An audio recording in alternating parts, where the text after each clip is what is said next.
Deutéronome, chapitre 14.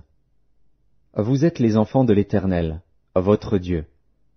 Vous ne vous ferez point d'incision et vous ne ferez point de place à chauve entre les yeux pour un mort. Car tu es un peuple saint pour l'Éternel, ton Dieu. Et l'Éternel, ton Dieu, t'a choisi, pour que tu fusses un peuple qui lui appartint entre tous les peuples qui sont sur la face de la terre.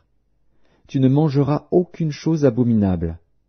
Voici les animaux que vous mangerez, le bœuf, la brebis et la chèvre, le cerf, la gazelle et le daim, le bouquetin, le chevreuil, la chèvre sauvage et la girafe.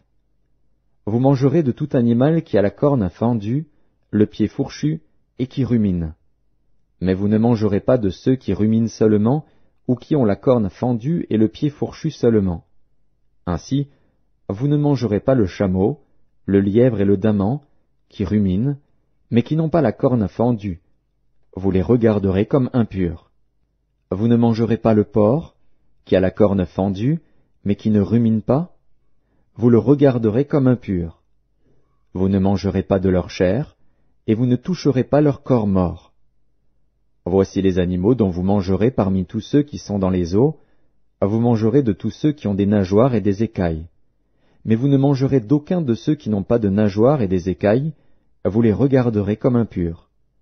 Vous mangerez tout oiseau pur, mais voici ceux dont vous ne mangerez pas: l'aigle, l'orfraie et l'aigle de mer, le milan, l'autour, le vautour et ce qui est de son espèce, le corbeau et toutes ses espèces, l'autruche, le hibou, la mouette, l'épervier et ce qui est de son espèce, le chat-huant, la chouette et le cygne, le pélican, le cormoran et le plongeon, la cigogne, le héron et ce qui est de son espèce, la huppe et la chauve-souris. Vous regarderez comme impur tout reptile qui vole, on n'en mangera point. Vous mangerez tout oiseau pur.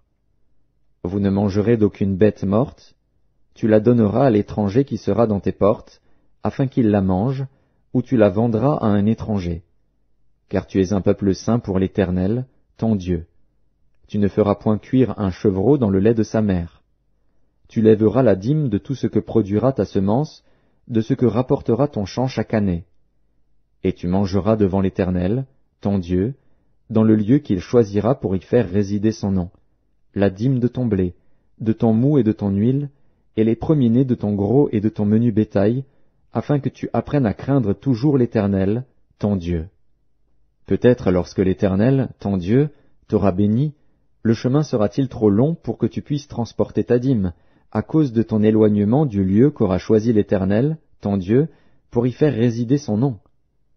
Alors tu échangeras ta dîme contre de l'argent, tu serreras cet argent dans ta main, et tu iras au lieu que l'Éternel, ton Dieu, aura choisi.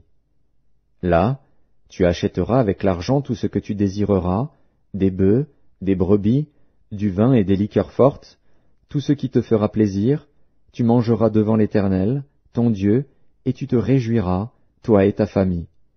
Tu ne délaisseras point le Lévite qui sera dans tes portes, car il n'a ni part ni héritage avec toi.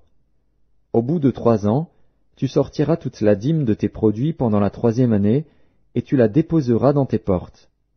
Alors viendront le Lévite, qui n'a ni part ni héritage avec toi, l'étranger, l'orphelin et la veuve, qui seront dans tes portes, et ils mangeront et se rassasieront, afin que l'Éternel, ton Dieu, te bénisse dans tous les travaux que tu entreprendras de tes